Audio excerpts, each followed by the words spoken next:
is the 401k is a great option for a lot of people.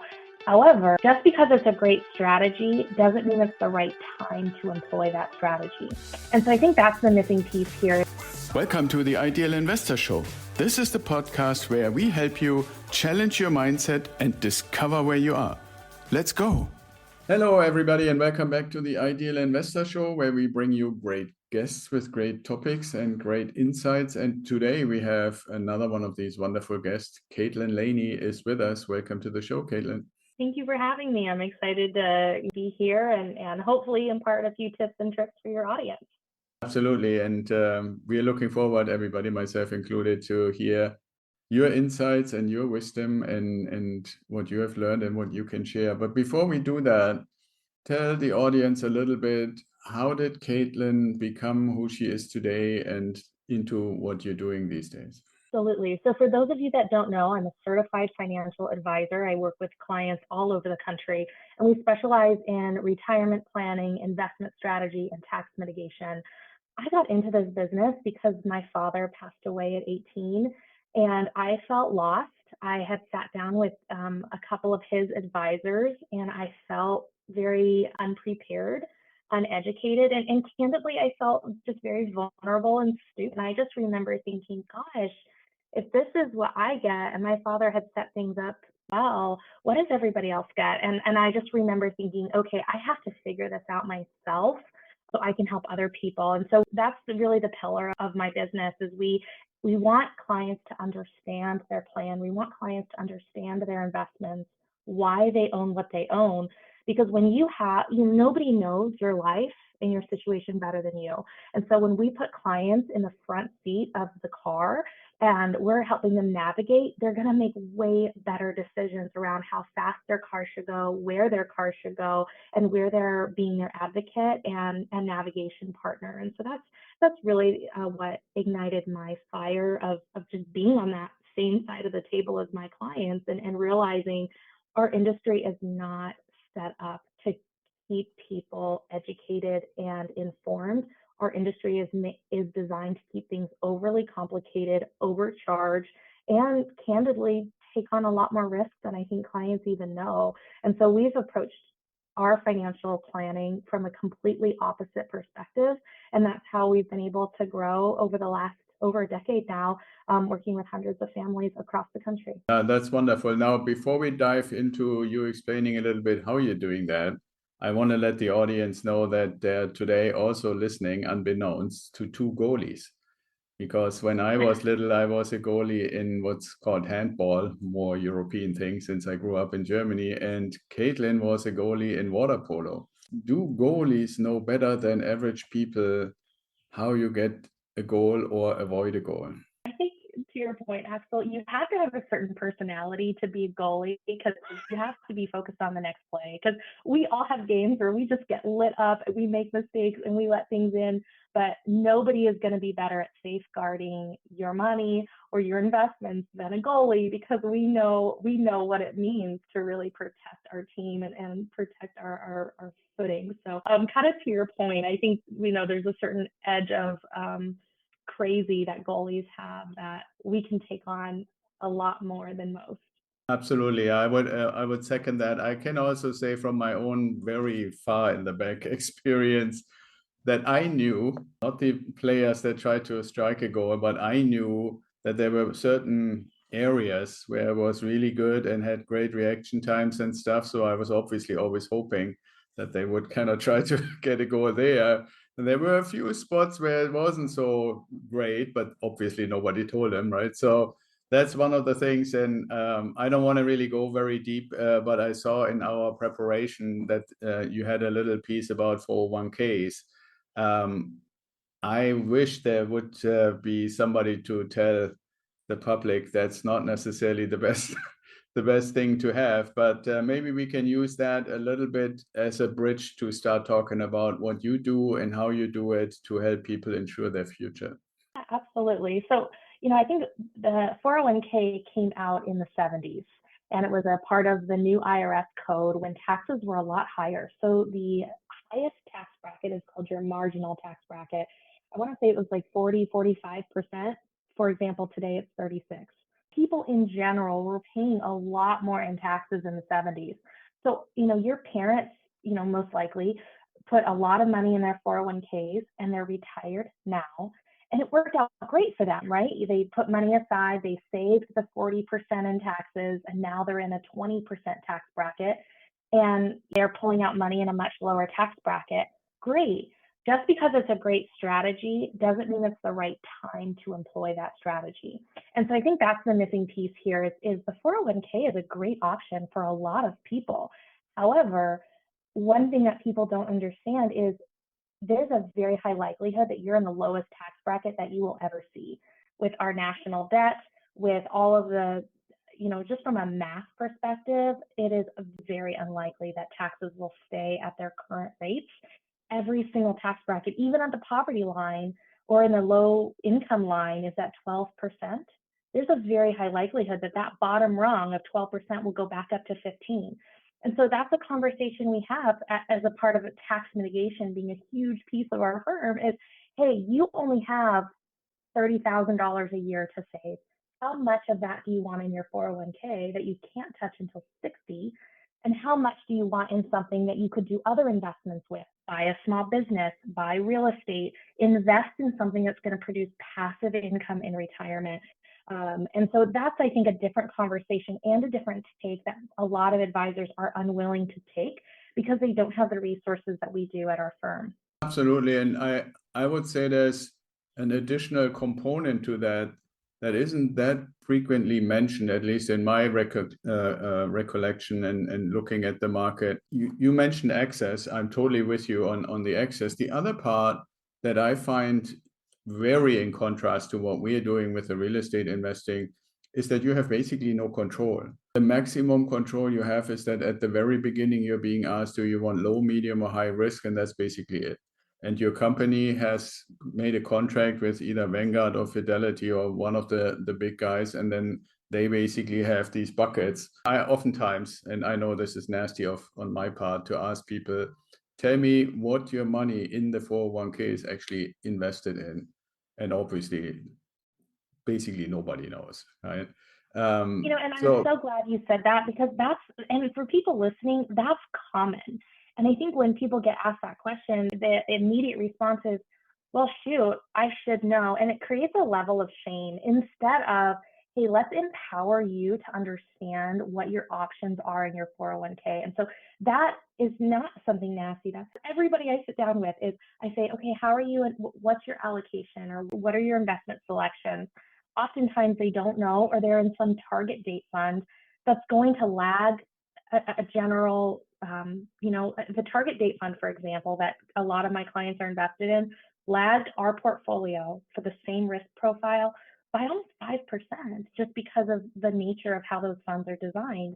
And so, it's so common. And that's why a lot of people need somebody like us to help them understand what they're invested in, why, and hey, maybe we can reposition your savings into different buckets outside of the 401k to give you more control, to give you more options, and to make you more money. Absolutely. And I mean, there are obviously a lot of examples, and I would like to transition to the more practical and active part that you are actually doing for your clients. On the other hand, I also want to say it is important for anybody in the audience. Nobody is saying you should absolutely not have one, but you have to understand the people that are working to serve these plans make money from moving the money around that is being distributed into these funds on a monthly basis, and not just your own, but the ones from your company. If the company has 1,000 or 10,000 people and everybody participates every month, 10,000 people's contributions go in. And so they don't make money by just placing it somewhere. They make money by moving it around. And that is also, in my opinion, a very clear sign. You don't even need to be in favor of anything specific. You can just look these managed funds and how many transactions they do in a year. And in my opinion, that is largely the reason why they can't compete to somebody even as simple as, I found something that has like a composition. I like tech, or I like energy, or I like resources or commodity. It doesn't really matter. If you only say every month I put X amount in this area that I'm comfortable with, you will beat them every time, right? And so I think that's the other part about when you say, okay, well, you not only don't get to touch it, but you also, when you finally get to it, you might have a lower tax bracket if you're lucky, but the lower tax bracket on how much money, how much has actually accumulated. So I want to use that kind of like as hopefully a softball to say, so what do you do instead, Kaitlyn? I'll talk about our plan is we're doing it all. And so I do put money into a 401k for me and my employees. So we definitely have that in place for sure. But we also put money into a brokerage account that we can access to buy pieces of a business or buy an entire business. And then we have a bucket that we put and save money toward real estate. So for example, and I'll use my own personal plan because I have, we preach what we tell clients is we have a short-term rental that cost us about $250,000 and it's making about $45,000 a year. That's pretty great returns. There is no portfolio on the planet that is going to produce those types of returns year over year. Now, the downside is with the short-term rental, we had a couple in there last week and they trashed the place and it cost us $500 to have it cleaned up. So with real estate comes a certain capacity you have to deal with toilets, tenants, and trash. And for us, it's like, no big deal. We make a lot of money. We just throw money at it and we move on. It's not a big deal. But there is a downside to real estate. But the bright side of real estate is it's the most tax efficient income stream that exists. It's just, there is no other investment out there that I know of that's going to allow for the write-offs and the depreciation to make that income stream as tax efficient as it currently is. And so for us, that's a huge portion of our plan is we're going to rely on that $30,000 to $40,000 of income as a part of our retirement plan, in addition to our other pieces. That said, when you put $200,000 into real estate, it's not like I can get it out tomorrow. I can't refinance it easily. And so it's illiquid. And so I think that's where the balance comes in is, hey, you have all these chess pieces on your board. What do you need in your liquidity bucket? What do you need access to? What do you need in your cash flow bucket? And what do you need in your investment bucket? And we put together custom asset allocations for clients saying, okay, you have $1 million. You can afford 20% to be in an illiquid bucket like real estate. Let's look at buying a $400,000 rental property or condo, put 50% down, and you'll cash flow that. And in 10 years, it'll be paid off. I'll have $4,000 a month in retirement. So things like that I think advisors, frankly, are afraid of talking about because they don't get paid to talk about it. And that's really a shame, because when you have consistent $4,000 a month coming in from a rental, the client needs less money from their investment portfolio, allowing that investment portfolio to grow even larger. And at the end of the day, when you do the math, the advisor would actually have more money to manage over the course of a 20-year relationship. But I think so many advisors in my industry are so short-sighted. They want your money now and they want to get paid on it. Whereas our perspective is we want relationships with clients for 15, 20, 30 years, especially I'm young, I'm in my mid 30s. I'm going to be doing this for a long time. And so our perspective on clients is, you have a unique picture, you deserve a personalized financial plan. And if you can handle toilets, tenants, and trash, real estate can be a great portfolio stabilizer and give you a shelter in a storm that will affect the stock market, because oftentimes real estate is unaffected by the stock market, especially if you have 50% equity in a property. You're not going to be affected in an 08 scenario. Yeah, absolutely. And I was just about to point those things out. If you had 200,000, if somebody came to me as a kind of expert in real estate investing, wouldn't advise to put the whole 200,000 in either long-term or short-term rental. I would say, especially if it's for retirement, let's say it's 20 years, 25 years into the future, then let's finance it and let the loan be paid by the tenants, whether they're short-term or long-term tenants.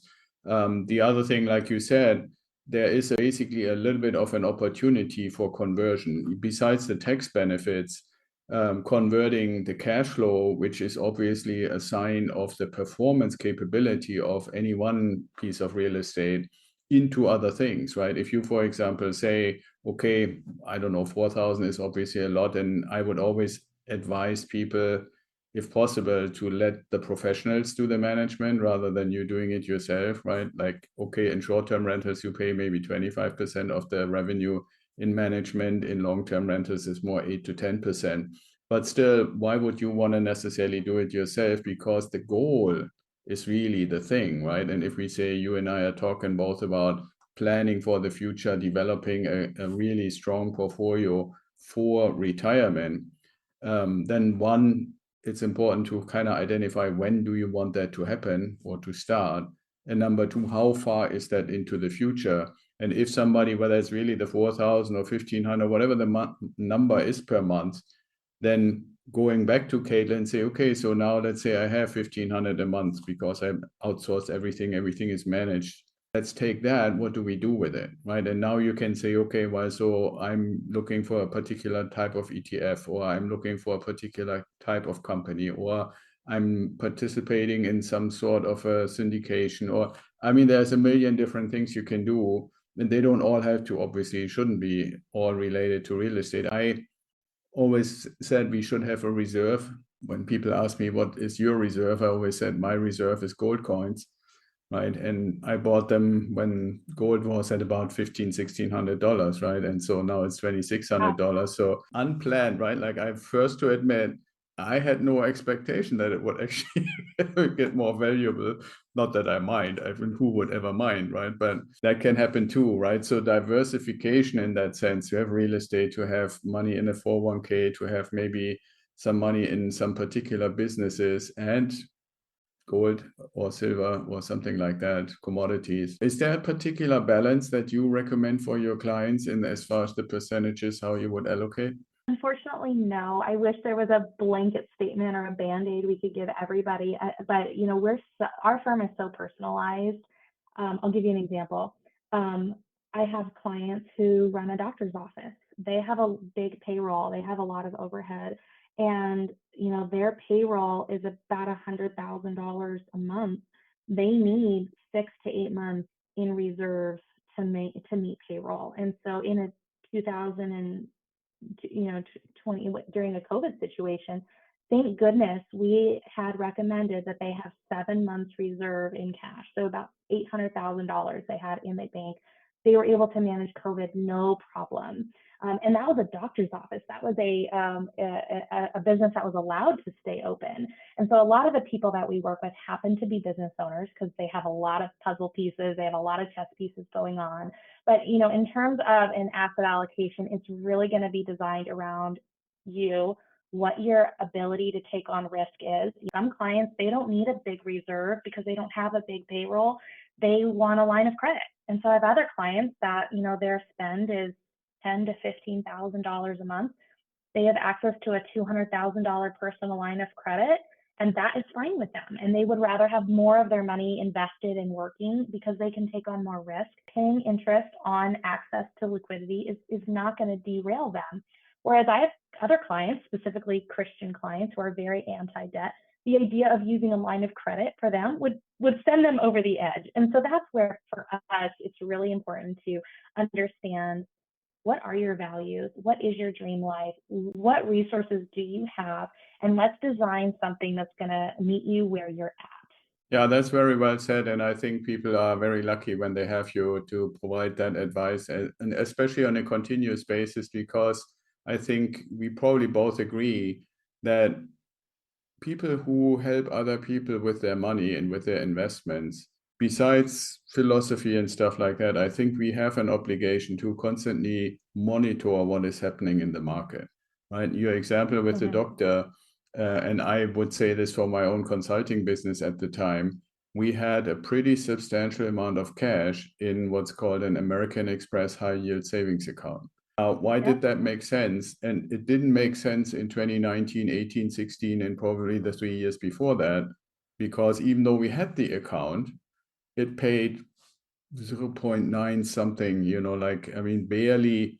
But when inflation went up and interest rates went up, that thing paid 4.3%. Right. And so it made total sense. You basically at least preserved the purchasing power of the money, having it there, and it was literally on a daily basis available. Now, interestingly, and why I'm pointing this out is we had it already because we are market observers. We advise our clients to that. I'm sure you would do the same thing. But there are plenty of friends of mine. When I said I have a savings account where I can get to my cash if I need any because of whatever happens, what do you do? And they say, I do too. And when I then ask, okay, how much interest does it pay? Some looked it up, some knew it, and it was like 0.25, 0.5, something like that, right? So that's you need to also know where to put it. It's not just I have this one thing covered, but what does it actually do to you? And have you looked at which one is the best one of the ones that you can find, right? And I'm not saying it should be or has to be Amex, but that's a pretty reputable company, and they pay, among others, great interest. So in that time window for that purpose, it was a really good thing, you know. Yeah, and it still is. So I have clients that have the Amex business card, and so they have an associated small business savings account with Amex. Discover is another good one. Fidelity also has a cash management account with money markets that are paying around 5%. So kind of to your point, there has never been a better place for safe harbor money.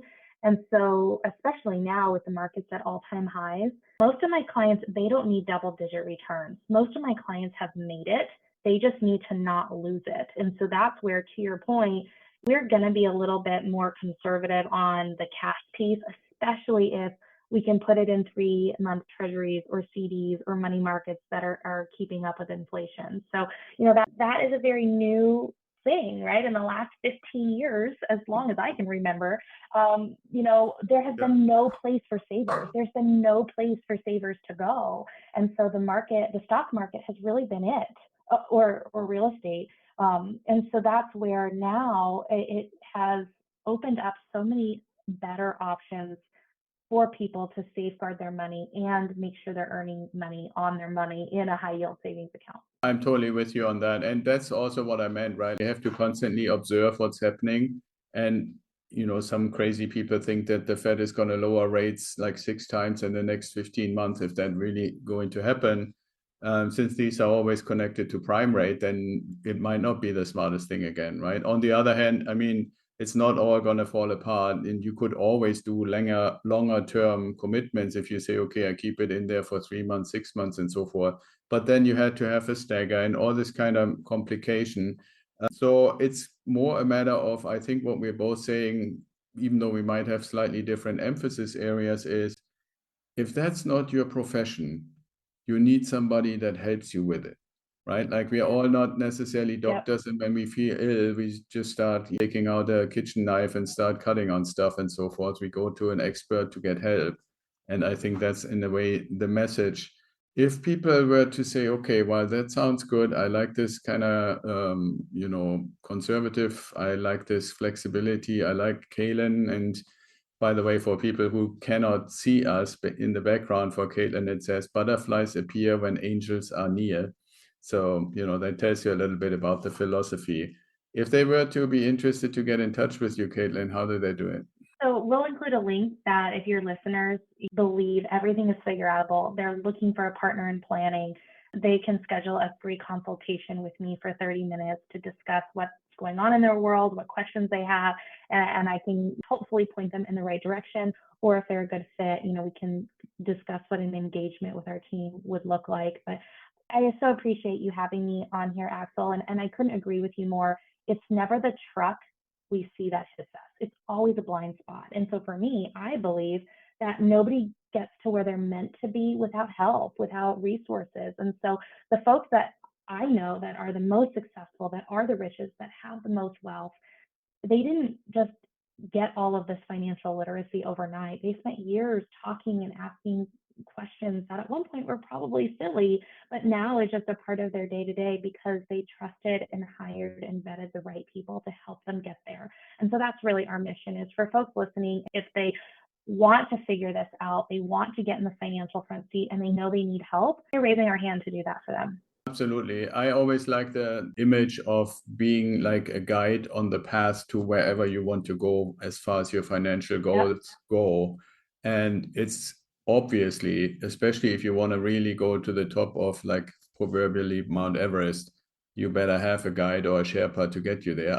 There's barely anybody in this world who could do it on their own. And so I think Yeah, that's I mean, you basically. flew jets for goodness sake. As a former pilot, you know better than anyone what it's like to just try to get in the cockpit and see all of these different buttons. And, it can be overwhelming if you don't have a guide, a booklet, and really good teachers helping you take off. And I would say the financial markets in general, when you do that analogy, it's like has about as many buttons as the cockpit of a fighter jet. I bet. I've never been in one, but it's definitely on the top of my list to experience for sure. Well, I mean, I don't know, how far are you from Luke?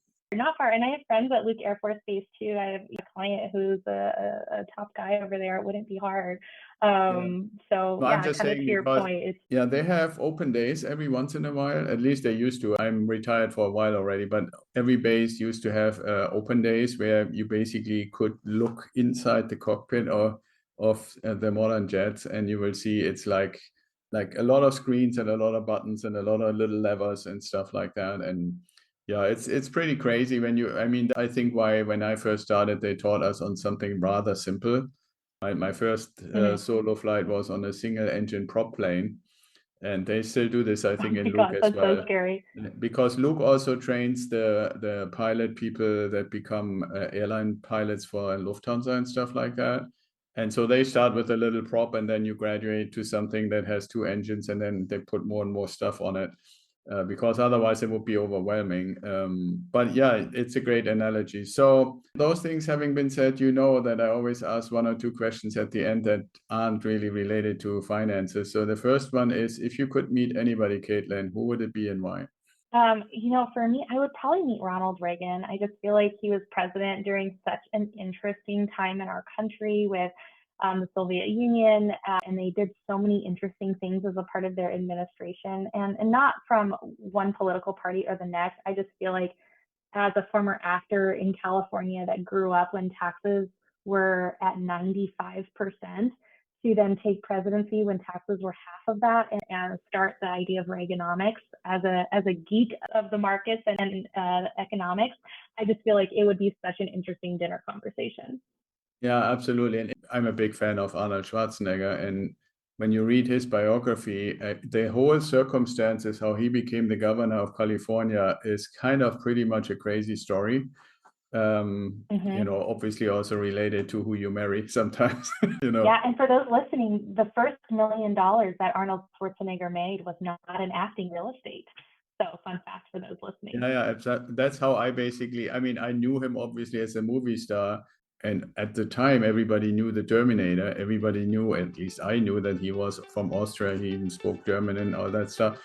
So I was like, what does a guy like that makes tons of money, what does he do? And I find, wow, he's investing in real estate in California, and actually to much larger extent than most people were ever aware. And so that triggered me to actually start digging into it and buying like cassettes and then CDs and stuff. Yeah, that's such a great story. Yeah, absolutely. Cool. Now the last question, and then we close, is if Kaitlyn had a time machine, where would she go and why? I love this question. Thank you for asking this. So being the financial girl, I'm like the complete opposite. And, I think just especially from my background, I would go back to 2005 when my dad was healthy. We were on our way to lunch in Half Moon Bay, and I would just redo that whole day over again. And so I think that's so classic of our lives, with me being the financial guru. No, I would not go back in time to win the lottery. I would go back in time to spend it with the people that I love most. And I think that's indicative of our planning approach. It's not about retiring with millions of dollars in the bank. Money is just a tool. Our goal is, hey, you only have so much time on this earth. All of us are going to head to that cliff at some point. What do you want to do between now and that cliff? And how can we spend your money in a way that's really going to empower you to take care of the people you want to take care of, and make the memories you want to make while you're here and healthy? Because I'm at a point in my life where most of the people that I love growing up are no longer here. And that just gives you a totally different perspective that, gosh, I wish I had a time machine, but we don't. So let's make the most of the time we have here with the money that we have. Yeah, absolutely. I love that answer. And cool. Well, Kaitlyn, it was such a great pleasure, and I really enjoy and thank you profoundly, because for our audience and on behalf of our audience, it is, in my opinion, very important to bring on people who have this kind of grounded approach. It doesn't all have to happen overnight. We can make a plan, we can work forward, we can be individual, we can have a custom solution, and then ultimately get to where we want to go, right? So I really thank you for being here and for sharing that with the audience. Of course. Thank you, Axel, for having me. I truly appreciate the opportunity. Thank you.